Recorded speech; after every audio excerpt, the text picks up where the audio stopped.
안녕하십니까. 더배움 회원 여러분, 청소년 상담사 3급 필기시험 대비를 위한 학습시간, 오늘은 청소년 상담사 3급의 5번째 과목인 학습인원의 7번째 시간 강의입니다. 교재 위치는 120페이지죠.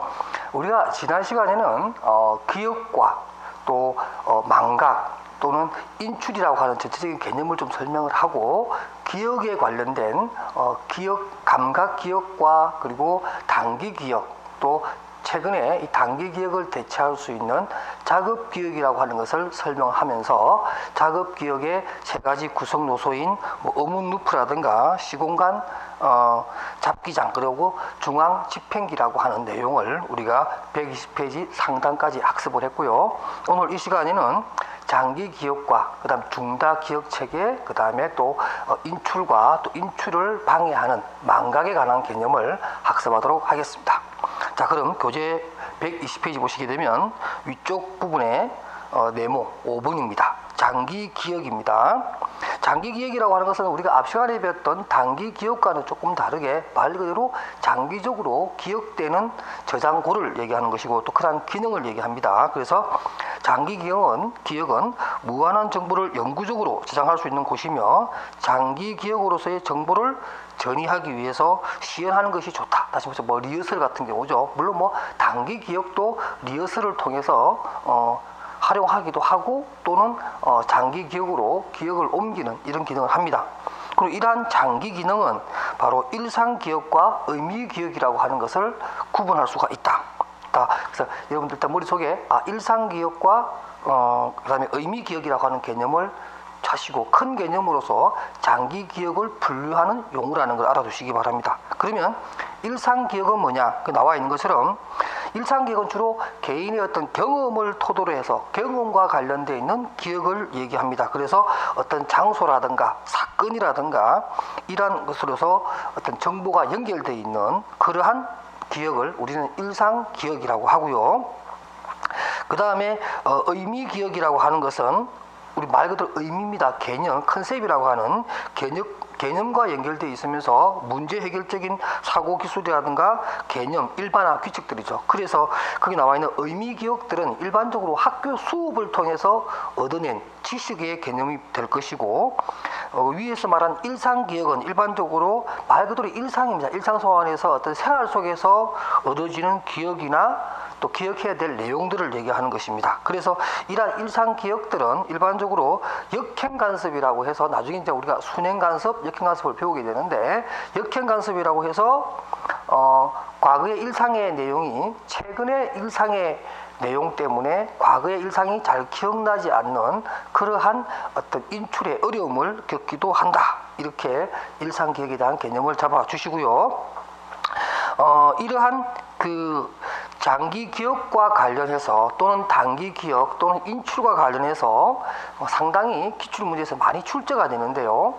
120페이지 하단에 있는 기출문제를 조금 정리를 하면서 단기, 장기 또는 자급 기억 또는 인출, 망각 또는 간섭이라고 하는 내용들을 기출문제에서 어떻게 나왔는가 한번 살펴보도록 하겠습니다.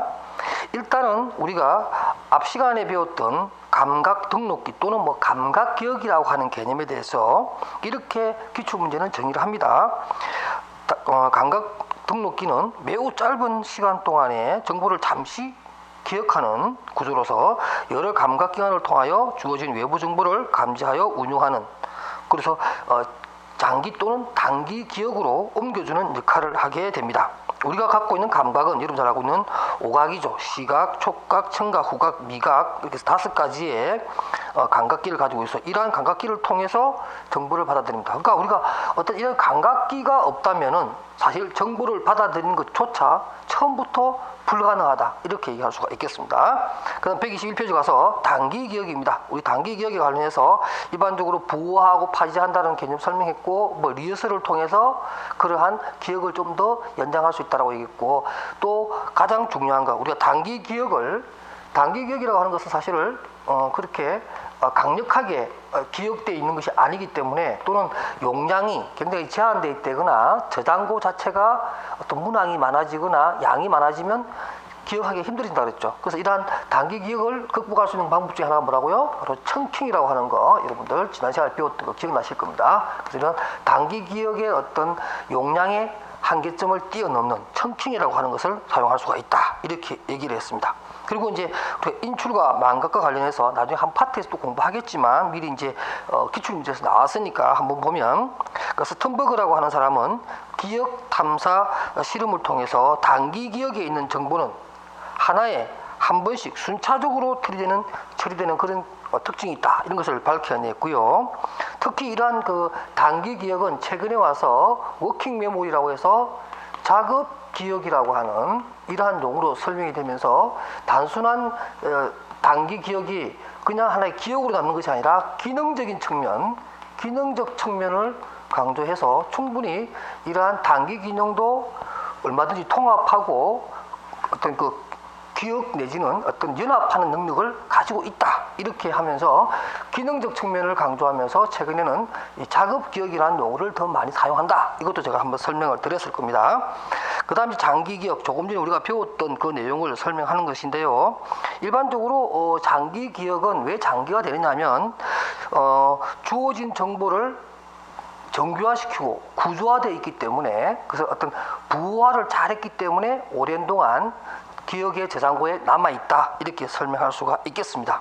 그 다음에 이제 그 아래쪽에 나오는 것은 더 인출 실패에 따른 뭐 순행 간섭, 역행 간섭이니까 거기 가서 설명하도록 하고요. 특히 여러분들 또 시험과 관련해서 좀 알아둬야 될 용어 하나가 있는데, 바로 그 122페이지 아랫단에 있는 장기 기억에 대한 영향을 주는 직접적인 신경 전달 물질로서 아세틸콜린이라고 하는 것이 있습니다. 이 아세틸콜린이라고 하는 것이 일반적으로 매우 우리 장기 기억에 도움을 주는 하나의 신경 전달 물질로서, 우리가 일반적으로 이 알츠하이머병, 우리가 보통 뭐 우리로 보면 알츠하이머병하고 우리가 뭐 노망하고 조금 다르긴 한데, 이러한 그 노인성 치매, 노망이라 그러죠. 노망 또는 뭐 노인성 치매라고 하는 것, 또 이 치료처도 보면 바로 여기 나오는 아세틸콜린이라고 하는 것이 잘 분비되지가 않아서 잊어버리고 망각하고 노망이나 또는 치매 내지는 알츠하이머병에 걸린다고 봅니다. 그래서 이러한 그 처방전을 할 때도 보면은 이런 아세틸콜린이라고 하는 것이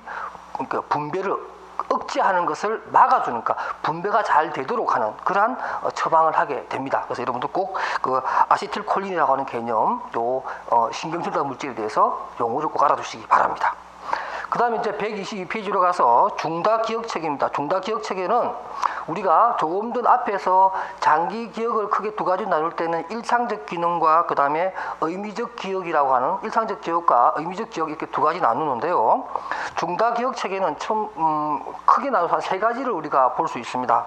첫 번째는 뭐냐면 그 122페이지에서 상단에 있는 절차적 기억과 서술적 기억, 서술적 기억과 절차적 기억이라고 하는 것이 있고, 그 다음 그 밑에 내려가면 의미적 기억과 사파적 기억이라고 하는 것이 있고, 그 다음에 제일 마지막에 123페이지 보시게 되면 암묵적 기억과 외현적 기억이라고 하는 크게 이 세 가지로 나눌 수가 있습니다. 먼저 그 절차적 기억과 서술적 기억에 대해서 제 책에도 물론 잘 나와 있습니다만은 그 밑에 기출 문제를 한번 볼게요. 그 122페이지 가운데 보면 기출 문제 정리한 게 있죠. 이게 이제 그 나와 있는 그 절차적 기억과 서술적 기억에 대한 설명을 좀 더 잘해놨기 때문에 기출 문제 부분을 가지고 설명하겠습니다. 먼저 서술 기억이라고 하는 것. 서술 기억이라고 하는 게 뭐냐면 일반적으로 명제적 이라고 합니다. 이렇게 우리가 좀 나누면 제가 먼저 하면 이렇게 서술적 기억이 있는데, 서술적 기억과 이걸 갖다가 이제 다른 말로 뭐라고 한다고요? 명제적 기억이라고도 한다. 그 다음에 이렇게 나누는 거 있고, 그 다음에 또 하나가 이제 절차적 기억이다, 이렇게 얘기할 수가 있습니다. 자, 이렇게 했을 때에 서술적 기억과 절차적 기억에 대해서 설명을 합니다. 그 책을 보게 되면 서술적 기억이란 각자가 겪은 사건에 대한 기억인 일화기억과 우리 앞부분에서 배웠죠. 일화기억에 대해서 그 객관적 지식에 관한 기억인 의미기억으로 구분된다 해서 이 서술적 기억 안에 우리가 조금 전에 설명했던 장기 기억의 두 가지, 그죠? 그래서 의미기억과 일상기억으로 서술적 기억을 나눌 수가 있다, 이렇게 설명을 했습니다. 그래서 우리가 조금 전에 얘기했던 그 뭐 일화 기억과 의미 기억 설명했으니까 넘어가도록 하고요. 그럼 또 그 절차적 기억은 또 뭐냐? 또 절차적 기억이라고 하는 것은 거기 나오는 것처럼 과거에 이제 어떤 그 우리가 쇼핑 행동주의에서 배웠던 그 행동 도슨과 같이 뭐 자전거 타는 법이라든가 노하우 어떻게 할 수 있다라는 것에 대한 지식입니다. 그래서 그 절차적 지식을 또 다른 말로 조건적 기억이라고 하는데 절차적 기억은 일반적으로 노하우와 관련된 내용입니다. 그래서 절차적 기억에 대해서 가장 좋은 예를 보게 되면 그 기출문제 박스 밑에서 세 번째 줄 양가로 2번을 보면 누군가에게 자전거 타는 법을 말해 주었다고 해서 그가 곧장 자전거에 튀어 올라서 자전거 타는 법을 알 거라고 기대할 수 없다. 다시 말해서 이것은 뭐냐면 절차적인 어떤 과정을 거쳐야만 학습이 된다는 거죠. 그래서 차근차근 어떤 동작을 세분화시켜서 가르쳐줘야만 알 수 있는 이러한 것이 바로 절차적 지식이라고 할 수 있겠고요. 그래서 절차적 기억은 사실을 아는 것과 다르며 행동을 수행하는 법을 위한 기억이다라고 해서 직접 해봄으로 해서 그 절차적인 과정을 겪음으로 해서 학습하는 겁니다. 그러나 여러분 알다시피 뭐 서술 기억이라든가 우리가 또 알고 있는 의미 기억 같은 경우는 그죠? 학교에서 학습을 통해서 배울 수 있는 내용들입니다. 그래서 내가 어떤 문자적으로나 들어서 알 수 있는 체계화된 개념화된 지식의 개념의 영역이라면 바로 이러한 절차적 기억은 직접 내가 몸소 해봐야 되는 실천적 의미가 더 강한 그러한 기억이다. 이렇게 설명이 가능하겠네요. 그 다음에 이제 두 번째로 의미적 기억과 사파적 기능입니다. 뭐 이것도 사실은 뭐 의미 기억과 뭐 절차적 기능 또는 뭐 일화 기억과 의미 기억 이렇게 하는 것과 비슷한 개념인데요.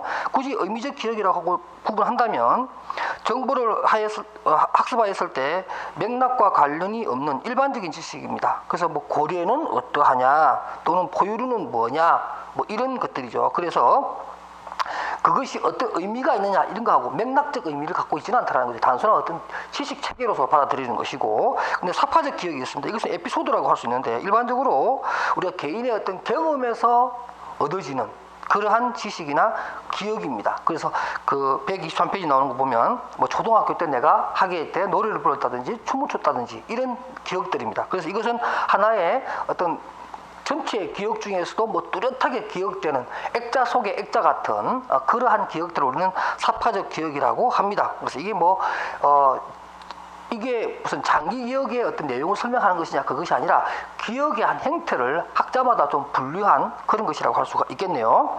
그 다음에 또 기억을 암묵 기억과 외현적 기억이라고 합니다. 구분하기도 하죠. 우리가 암묵 기억, 우리가 암묵이라는 말을 많이 씁니다. 여러분 암묵이라는 말이 우리가 뭐 그 사람 알고 있을까? 글쎄 뭐 말은 안 해도 암묵적으로는 알걸, 또는 우리가 굳이 뭐 문자로 표현하지 않아도 서로 간에 암묵적으로 아는 내용 아니냐 이런 말을 많이 씁니다. 그리고 또 암묵지라고 해서 이건 알지자예요.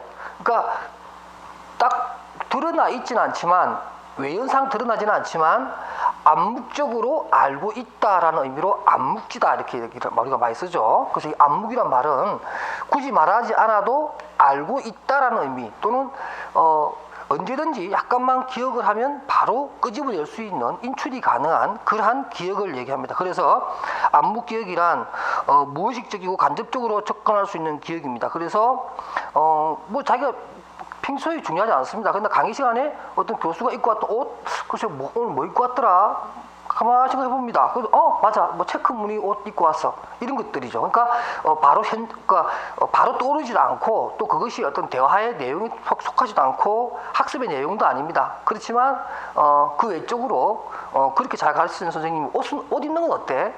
그 교수님 참 강의 잘하는데 그 교수님 근데 옷 스타일은 어때? 그러면 그거 내가 자주 안 봤는데.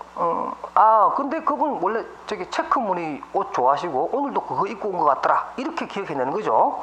그것이 바로 이제 암묵 기억이고, 그 다음에 외연 기억은 자기가 기억하고 있다는 것을 자각할 수 있는 기억입니다. 일반적으로 외연 기억이라고 하는 것은 우리가 일반적으로 내가 기억하고 있다는 것을 기억하는 그러한 기억의 영역이고요.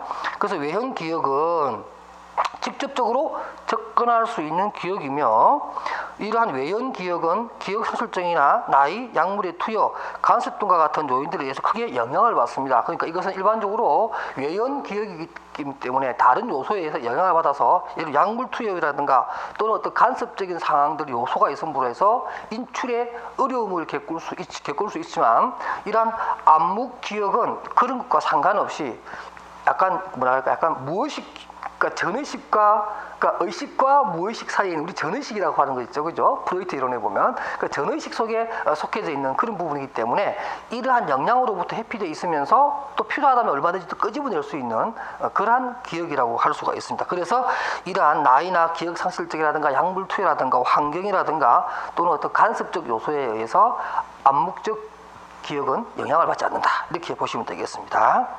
그 다음에 또 이제 우리가 이러한 이제 기억과 관련해서 우리가 기억력을 향상시키는 게 참 중요한 건데 많은 공부하는 학생들이 가장 궁금해하는 것들 중에 하나가 이거죠. 자기의 기억력을 향상시키는 방법이 뭐가 있겠느냐 이런 얘기입니다. 사실 기억력을 높이는 방법은 다 개인마다 각자의 어떤 그런 방법들을 가지고 있지요. 뭐 저 역시도 지금도 마찬가지지만 학창 시절에 공부할 때 뭔가를 외울 때는 나름대로의 어떤 뭐 방법을 씁니다. 앞그리 문자를 줄여서 이렇게 기억한다든가 어떤 장소와 결부해서 한다든가 어떤 이야기 꾸리듯이 어떤 상황을 만들어서 거기에 요소마다 제가 암기하고자 하는 내용들을 이렇게 딱 집어넣어놓고 그걸 다시 인출하는 그런 걸 하죠. 그래서 일단은 보편적으로 알려져 있는 기억 향상법으로는 리허설입니다. 우리가 단기 기억에서도 마찬가지로 한번 곰씹어 보는 거예요. 되뇌겨 보고 한 번 더 암송이라 그러죠. 반복해서 한번 얘기해 보는 거. 또 이렇게 우리가 그런 얘기를 합니다. 가장 기억이 잘 될 경우에는 남에게 자기가 알고 있는 지식을 가르쳐 보는 거예요. 저처럼 이렇게 강의 한번 해보는 거예요. 그렇게 하면 훨씬 더 잘 된다고 그래요. 그건 뭐냐면 리허설을 아주 철저하게 한 거죠. 그 다음에 또 깊은 처리입니다. 우리가 일반적으로 우리가 깊은 처리라고 하는 것은 정보를 다룰 때 있어서 그죠? 좀 더 아주 신중하게 다루고 아주 체계화하고 구조화해서 정보를 받아들이면 그만큼 더 오래 기억이 되겠죠. 그 다음에 간섭의 최소화라고 해서 일반적으로 순행 또는 역행 간섭이 일어나지 않도록 공부하는 장소와 시간대를 달리함으로 해서 유사한 것이 겹쳐서 오버랩되어서 혼란스럽게 만드는 것을 방지하는 그런 것들이 필요하겠고, 그 다음에 이제 언어적 기술법으로는 두문자어라고 해서 우리 일반적으로 머리 글자만 따로 떼어서 외우는 방법, 그래서 하나의 단어를 만드는 방법, 우리가 단기 기억할 때 배웠던 여기 청킹, 그죠? 이런 방법들이 되겠고요. 그 다음에 얘기를 만들어서 하는 방법이 있겠고, 일반적으로 뭐 단어 연상법, 단어를 이렇게 외우는 것들 보면은 얘기 만들어서 뭐 아버지가 모자를 쓰고 방에 들어가서 잡지책을 보는데 갑자기 큰 소리가 나서 뭐 어떻게 되었다. 이렇게 뭐 조금 말은 안 되지만 그래도 억지로 막 이렇게 얘기를 엮어서 사물의 위치를 쫙 파악하는 뭐 이러한 아마 그 TV 프로그램의 뭐 영재 교육 같은 거 보면 아주 암기를 잘하는 아이들이 놀라운 어떤 암기력을 보여주고 있는데, 사실 그것도 이러한 어떤 뭐 이야기 꾸미기라든가 단어 연상법이라든가 청킹과 같은 이런 기법을 사용하고 있다, 이렇게 보시면 되겠습니다. 그 다음에 이제 시각적 심상으로 일반적으로 어떤 내가 알고자 하는 것들을 의미적 기억에 집어넣어서 하나하나 의미를 집어넣는 방법이 있겠고요. 그 다음 장소라든가 시간을 결부시켜서 외우는 방법, 그 다음에 또 구조화라든가 개념화 정리를 잘해서 정보의 조직화를 통해서라도 기억을 향상시킬 수 있다, 이렇게 설명드릴 수 있겠고요. 그 다음 또 추가적으로 124페이지 가게 되면 또 기억을 활성화시킨다든가 또 어떻게 하면 잘 기억하는가 하는 부분에 대해서 계열 위치 효과라고 하는 방법이 있습니다. 그래서 이거 뭐냐면 일반적으로 우리가 어떤 제일 처음에 등장하는 단어 또는 제일 마지막에 등장하는 단어가 제일 잘 기억된다라는 원칙이 되겠고요. 그래서 초두 효과라고 하든가 최신 효과라고 하는 것이 있습니다. 초두 효과는 제일 먼저 배운 것. 우리가 보통 학교 다닐 때 영어 보면 뭐 투 부정사 같은 것들을 굉장히 잘해요, 학생들이. 근데 그 뒤로 가면 좀 못합니다. 왜냐하면 영어 문법 공부한다고 책 사면은 항상 책이라는 게 영어 책 보면 문법 책 보면 그래머 책에 보면 대부분 투 부정사 제일 먼저 나오거든요. 그러니까 투 부정사를 열심히 공부합니다. 근데 지치니까 포기하고 또 새로운 책을 또 사요.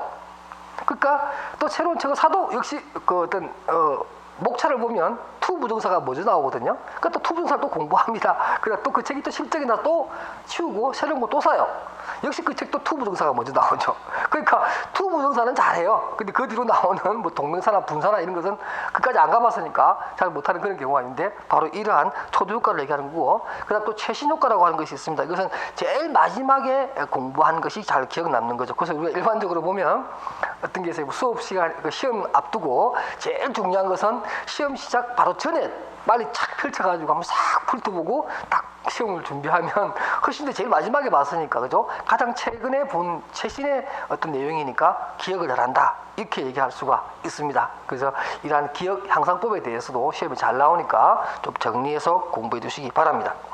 그 다음에 124페이지에 보게 되면 이제 정보의 인출 망각이라고 하는 것이 있습니다. 이제 인출에 대해서 한번 설명할게요. 인출이란 우리 일반적으로 뭐 기억해내다라는 의미로 보시면 되고요. 인출이란 유용한 정보를 기억하더라도 필요할 때 꺼내 쓸 수 있어야 하고, 또 이러한 장기 기억에서 정보를 찾는 탐색 과정에 있어서는 부화와 밀접하게 관계가 있다. 그래서 어떤 인출 단서를 찾아내기 위한 부화가 잘 돼 있으면 쉽게 인출이 된다, 이런 얘기고요. 그 다음에 효과적으로 부화되지 않으면 효과적으로 인출될 수 없다. 너무 당연한 얘기일 것 같고요. 인출 단서라고 하는 것이 있습니다. 인출 단서라고 하는 게 일반적으로 어떤 기억 속에서 내가 찾고자 하는 어떤 정보에 접근할 수 있는 하나의 어떤 자극 내지는 그런 어떤 그런 계기라고 그래야 되나요? 하나의 무슨 우리가 보통 뭐 단서 같은 거죠. 그렇게 얘기할 수가 있습니다. 그래서 인출 단서라고 하는 것이 있고요.